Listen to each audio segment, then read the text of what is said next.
In this episode, we'll learn how to set up our Android emulator and how to run our first Flutter app. So in the previous video, we saw how to install Android Studio. So now it's time to run our first app. If you notice right here in the up right corner, you have an option that says Device Manager. Click on this option and now we have to create our virtual Android device. You can also use a real device. You just have to enable the developer mode on your phone and then you select the option right here and you choose your device from the options. So right here we have no device selected. Click on this dot button right here and create new virtual device. Once you click on this, you will have two options to download: phone, tablets, desktop, TV, and so on. So we'll select the phone and then we want to create the Pixel 5. So click on this option and then you click on next. Now you have to provide API support for your device. I'm selecting this option and just click on finish. Click yes. This will download the image for this virtual device. So be patient. This will take a few minutes and we'll continue after that. Once the download is completed, just click on finish. Now you have right here Android virtual device.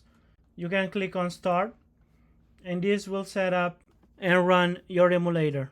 You can notice right here in the bottom of your screen.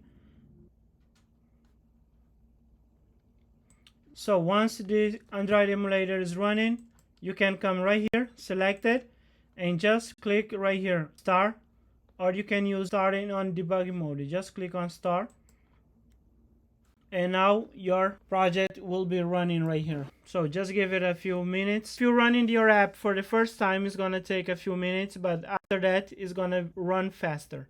I had a little problem running the previous emulator, so what I did, I create another emulator right here. Instead of using the API 36, I'm now using the 33 to run my Flutter application. And one thing I forgot to show you, if you want to name your device, you can change it right here. You can delete it.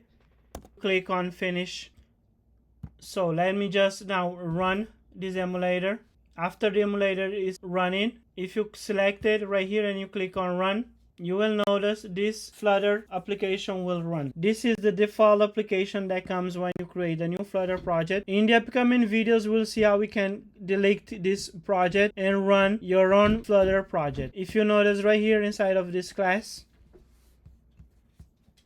we have right here an int counter and we are incremented inside of this method increment counter that we are calling inside of this button in Flutter. This is the method right here. So every time you click on the button, you can see that the counter will be incremented by 1.